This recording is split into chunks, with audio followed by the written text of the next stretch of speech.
Hello friends, welcome to Saralam star. இன்றைக்கி நம்ம வீட்டில் சிம்பிளான ஒரு சிக்கன் கறி தான் பார்க்க போகிறோம்.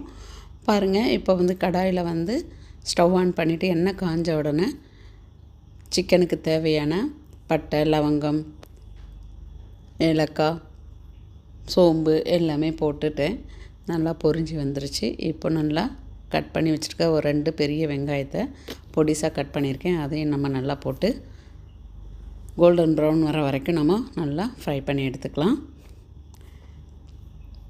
அப்படியே கொஞ்சம் கருவேப்பிலையும் ஆட் பண்ணிட்டேன். நீங்கள் வேணும்னா கொஞ்சம் பச்சை மிளகாய் ஆட் பண்ணிக்கோங்க. நான் இன்றைக்கி பச்சை மிளகாய் ஆட் பண்ணல. ஸோ 2 சின்ன மீடியம் சைஸ் தக்காளி தான் எடுத்து நான் சாப் பண்ணி போட்டிருக்கேன். இதுவுமே நல்லாவே வதங்கி வரட்டும். இப்போ நம்ம இஞ்சி பூண்டு விழுதை ஆட் பண்ணிக்கலாம். இதுவுமே நல்லா பச்சை வாசம் போகிற அளவுக்கு நம்ம நல்லா ஃப்ரை பண்ணி எடுத்துக்கலாம்.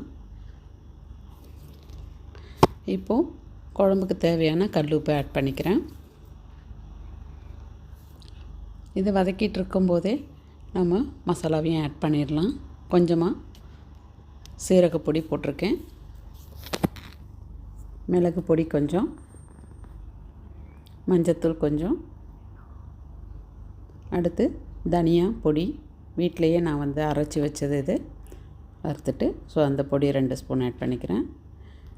இது காஷ்மீரி சில்லி ஆட் பண்ணுறேன்.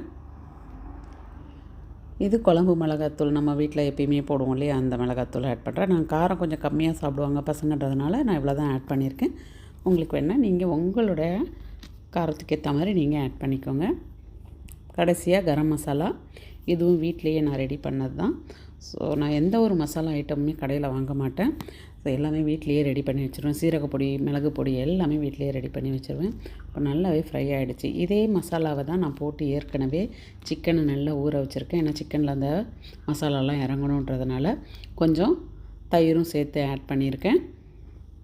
சிக்கன்லாம் நல்லா ஊற வச்சது ஒரு அரை மணி நேரத்துக்கு முன்னாடியே எடுத்து ஊற வச்சுட்டேன். இந்த மாதிரி க்ளீன் பண்ணி சிக்கனை இப்போது இதையும் நம்ம போட்டுட்டு கிரேவி எந்த அளவுக்கு தேவையோ நம்ம அதுக்கேற்ற மாதிரி தண்ணி ஊற்றிக்கலாம். எனக்கு கொஞ்சமாக கிரேவி இருந்தால் போதும் இன்றைக்கி அப்படின்ட்டு.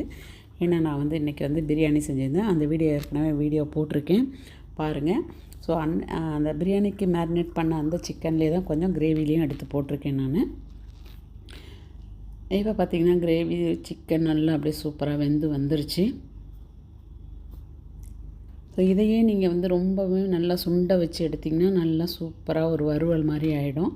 ஸோ பசங்களுக்கு ஈவினிங்க்கும் தோசைக்கெலாம் வச்சு சாப்பிட்லான்றதுனால நான் கொஞ்சம் கிரேவி டைப்லேயே இதில் செய்கிறேன்.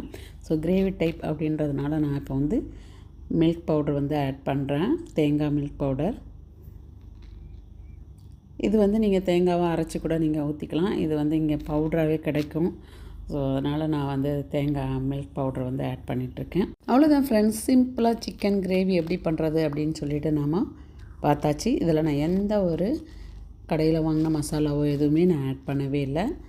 இன்றைக்கி எங்கள் வீட்டில் இது தாங்க lunch. Chicken gravy, chicken biryani, egg, boiled egg, அதுக்கப்புறம் கொஞ்சமாக தயிர். இந்த வீடியோ பிடிச்சிருந்தால் மறக்காமல் லைக் பண்ணுங்கள், கமெண்ட் பண்ணுங்கள், மற்றவங்களுக்கு இந்த வீடியோவை ஷேர் பண்ணுங்கள். ஏற்கனவே பிரியாணி எப்படி செய்கிறது அப்படின்னு சொல்லிட்டு வீடியோ போட்டிருக்கேன். ஷார்ட் வீடியோவிலையும் இருக்குது, லாங் வீடியோவிலையும் இருக்குது. பாருங்கள், எக் எப்படி பாயில் பண்ணுன்றதையும் போட்டிருக்கேன். ஸோ இந்த வீடியோவை பார்த்து மறக்காமல் லைக் பண்ணுங்கள், கமெண்ட் பண்ணுங்கள், எங்கள் சேனலை சப்ஸ்கிரைப் பண்ணுங்கள். Bye bye friends.